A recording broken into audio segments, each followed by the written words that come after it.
What are you doing? Well, I hope I didn't alarm you, old chap. I'm just taking gun prints.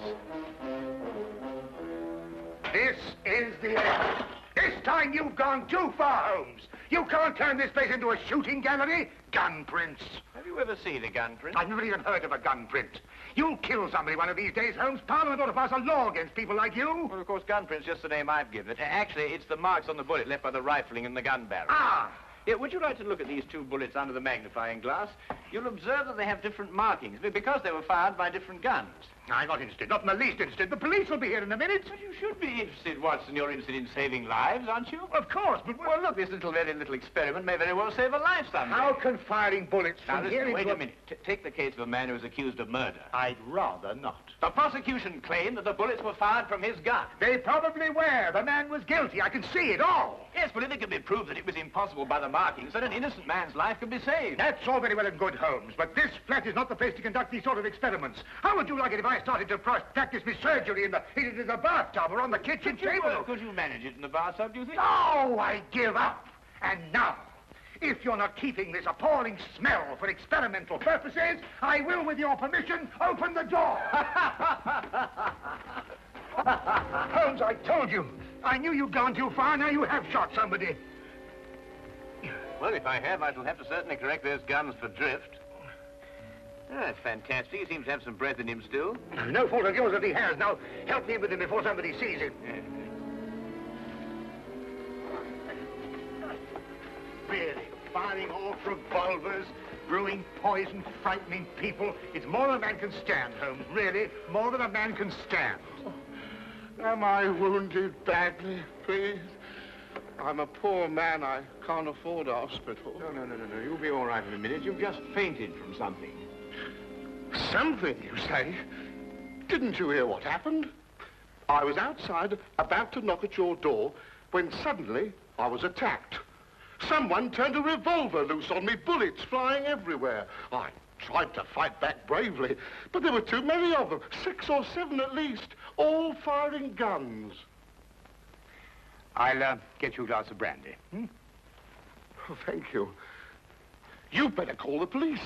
They may try it again, whoever they are. Maniacs and foreigners, I'll be bound. No. You're quite safe now. Those shots came from my revolver and were fired into that wadding over there.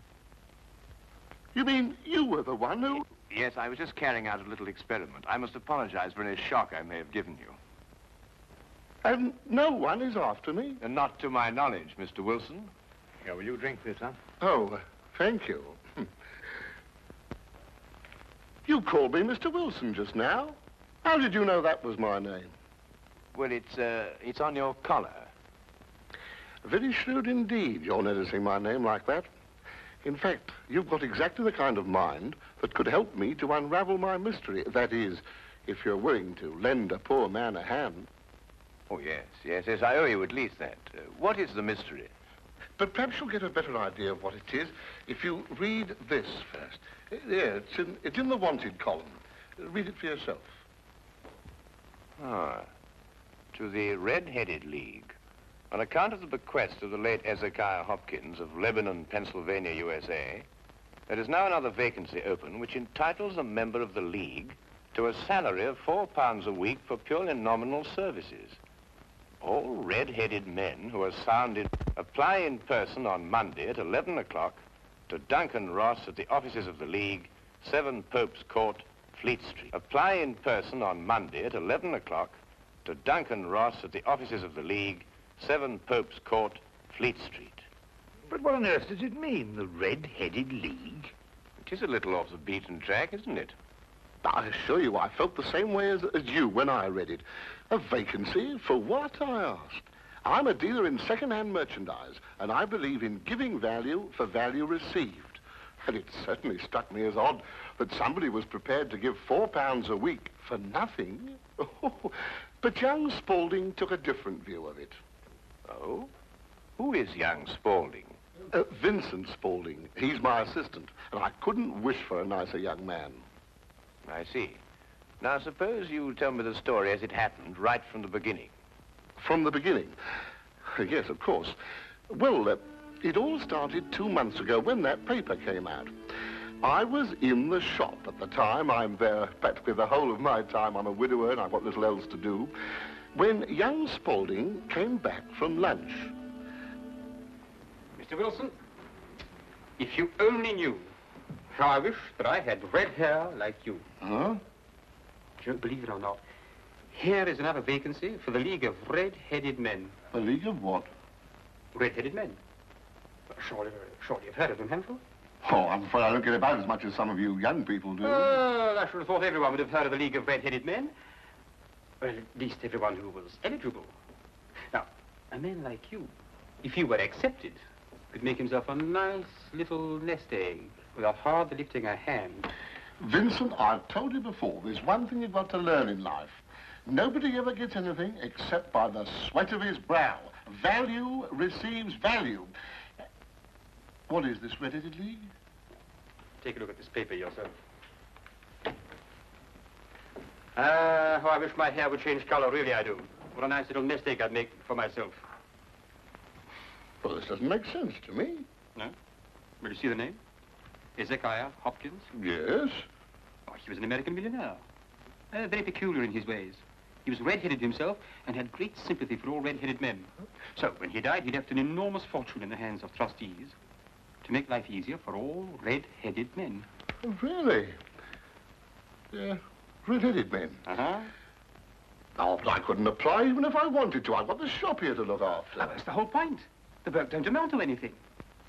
Absolutely nothing at all. It need not interfere with a man's other occupation. Well, even so, probably millions of men would apply for it. No, this is limited to Londoners and to grown men. You see, this American started off from London and I suppose wanted to do the old town a good turn. And then again, I hear it's no use applying unless your hair is a real fiery red. Huh. Do you think my hair is red enough? Oh, I've never seen any redder. I could use the money. There's all sorts of repairs I could do, and... Vincent, I'm going to investigate this league. Lock up the shop. You're coming with me. Yes, sir. You're right. It is fiery red, isn't it?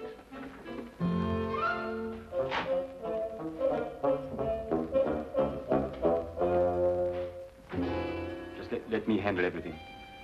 All right. Stand back, everybody. This is Mr. Hopkins' son. Go on, step back, or he'll see that you don't get interviewed at all. Mr. Hopkins, this way. Thank you for applying, Mr. Everson. Your name will be kept on file, and in the event you are chosen to fill the vacancy, I'll get in touch with you immediately. Thank you, Mr. Ross. I do hope I win. My family and me could do with the money. We shall see what we shall see, Mr. Everson. Thank you so much.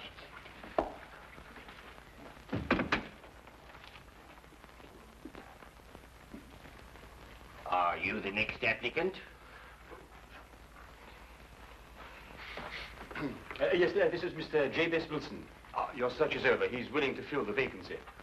Will you sit down, Mr. Wilson?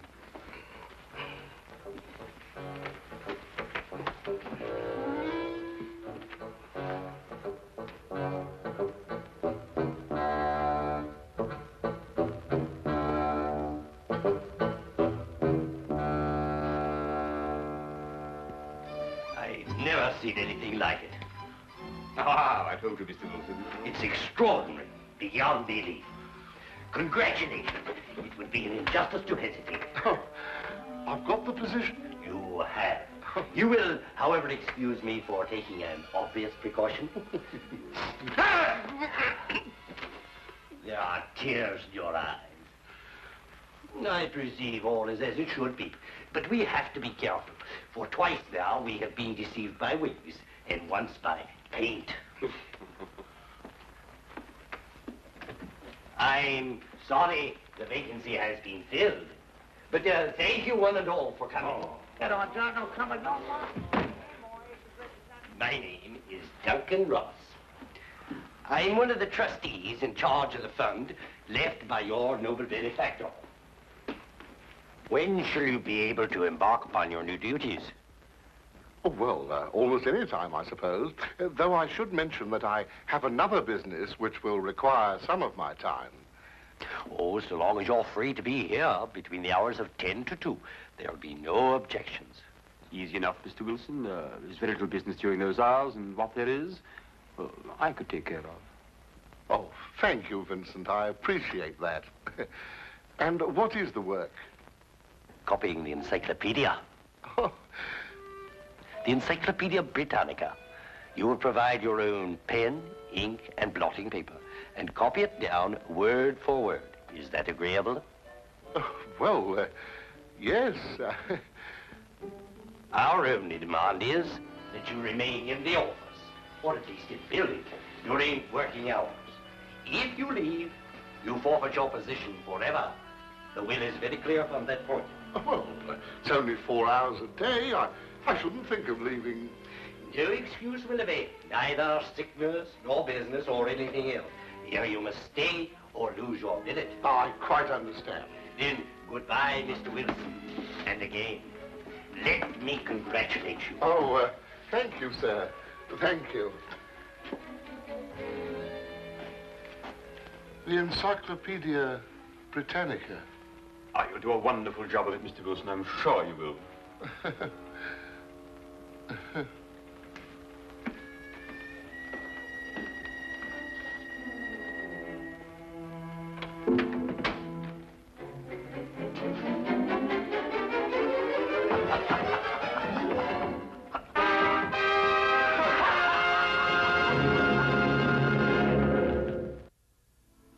The first word was Archon.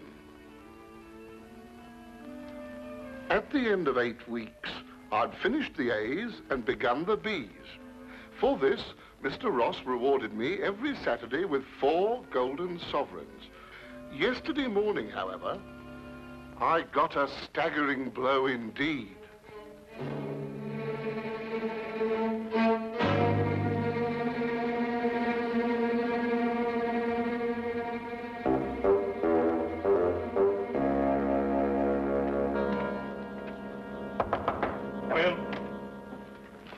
Mr. Milford? Yes, what can I do for you? What's happened to Mr. Ross? Mr. Who? Mr. Ross! Duncan Ross! In office number 4. He's gone. What's happened to him? Just a moment, let me look him up in my files.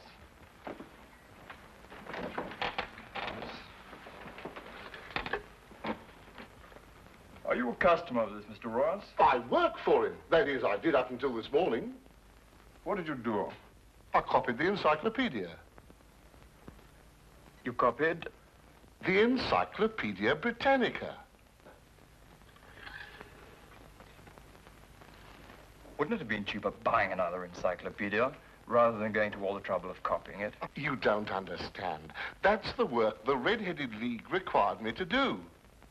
Look here, my good man. If this is a joke, I fail to see the humor. If it isn't, it's my duty to inform you that office number 4 was rented temporarily to William Morris, an accountant. I never heard of Duncan Ross, nor the Red-Headed League in all my life, and I'm certain they never existed. I got the home address of William Morris, but when I arrived there, it turned out to be a factory making ladies' unmentionables. No one had ever heard of William Morris or Duncan Ross. My word, you really were on a wild goose chase, weren't you? After that, I didn't know quite what to do. The whole experience was so embarrassing, I could hardly make myself tell it to Spaulding. Then, quite naturally, you thought of me. Oh, as I said before, I'm not a rich man. If I don't locate the League or find out what happened to them, I stand to lose £4 a week. You don't stand to lose anything, Mr. Wilson. You can't lose something you didn't possess in the first place. And the story is probably a pack of lies in any case. Holmes. And if it isn't, you've no reason to complain. You're 30 pounds richer by your experience, not to mention the invaluable knowledge you've gained on every subject under the letter A. If I were you, Mr. Wilson, I'd be quite grateful and forget about the whole affair. Good day to you, sir. Well, I hardly expected this kind of treatment. If you should discover a corpse at your second-hand shop in an old cello case, you're perfectly welcome to return. In the meantime, I have an experiment to conclude. I'm going to find out if firing a gun in a house is illegal. If it is, you can rely on me to report you. Holmes, what on earth persuaded you to behave like that? Well, yes, it was rather unseemly behavior, wasn't it, Watson? Right. But absolutely necessary, I assure you. But why? Well, if I tell him I was willing to take on his case, he'd have probably given it away to the wrong party. Why burden him with the necessity of having to keep a secret? Then you mean you're going to take the case? I wouldn't miss finding out about the Red-Headed League for all the tea in India. China, Holmes. Do you think it could be a prank, some sort of wild practical joke on Mr. Wilson? Well, at £4 a week for 8 weeks, the joke would be on someone else. It is a considerable sum, isn't it? The case, as I see it, breaks down into two whys. I think I know the first why, but the second why eludes me. Well, which is the why you know and which is the why you don't know? Well, why was the League formed? Now, that's obvious. To keep Wilson out of the shop for a certain number of hours a day.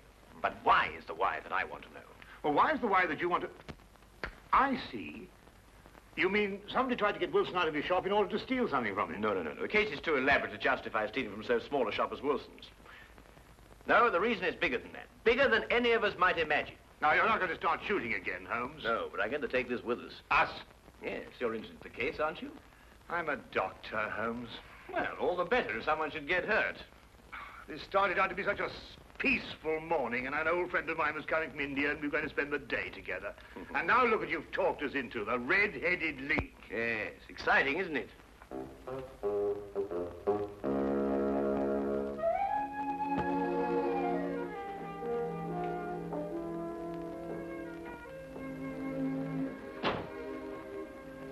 Seems to be nobody here. I wonder where it could be. I'll be right with you, gentlemen.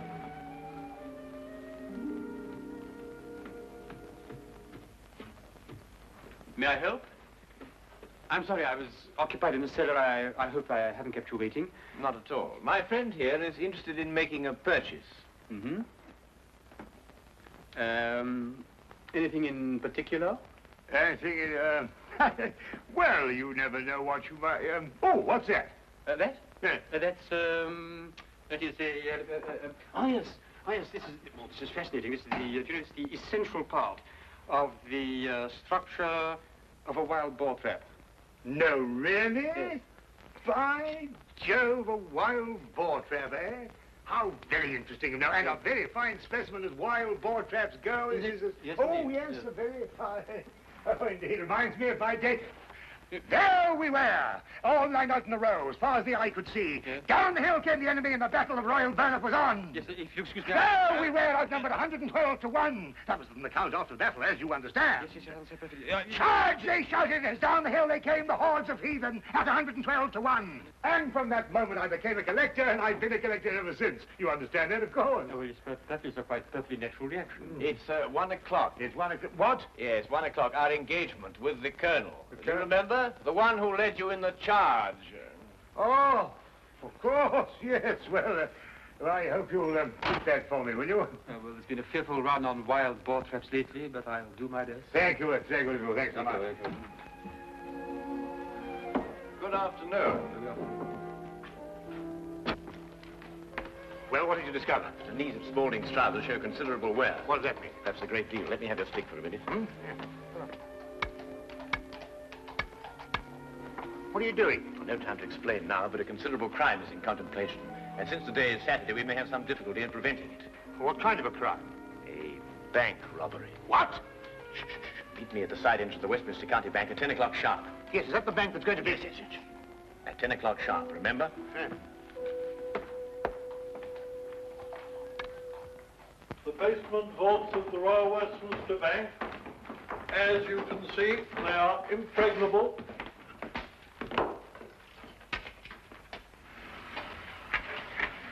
Why are you so sure that the bank's going to be robbed, Holmes? Because the knees of a man's trousers were badly worn.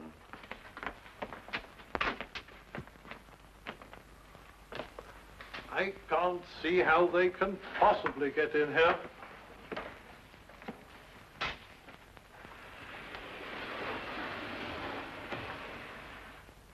Is that the gold? Yes. We had occasion some months ago to strengthen our reserves, and so we borrowed 30,000 Napoleons from the Bank of France. Word must have leaked out, if Mr. Holmes' deductions are correct. Gentlemen, we must prepare ourselves. As soon as Mr. Wilson goes to sleep, they will make attempts to get in. Who are they?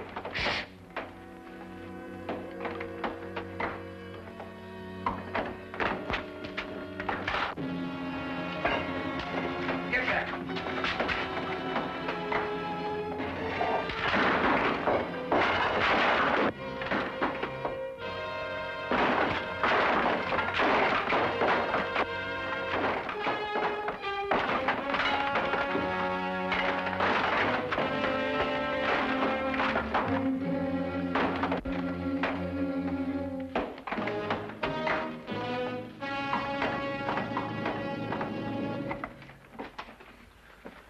It's all right. Hey, jump!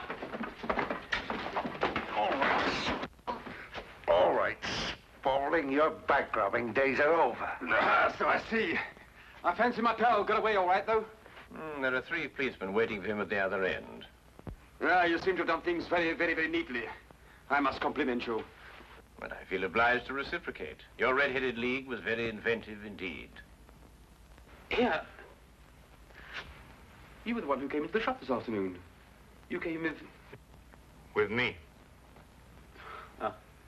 I thought there was something very, very queer. You don't look like a collector at all. They helped to collect you, didn't they? I think you'd better come along with me.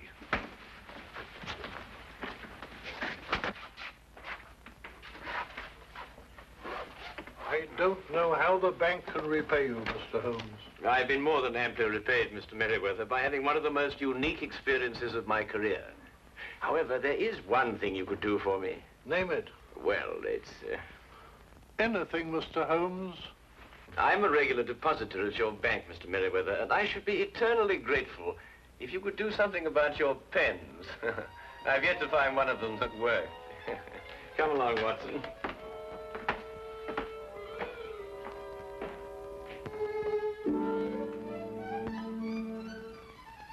What I shall never understand is how you suddenly knew there would be a bank robbery. Well, if you remember, when we visited the second-hand shop, Spaulding was in the cellar. I didn't pay much attention to it at the time, but later on I noticed that the knees of his trousers were badly worn, as if he'd spent some time kneeling, doing some sort of burrowing work. But burrowing where? Perhaps from the cellar to the next building. The moment the thought occurred to me, I whisked you outside and surprised you by tapping on the pavement with your stick. You certainly did. Oh, I'll just go and see who it is.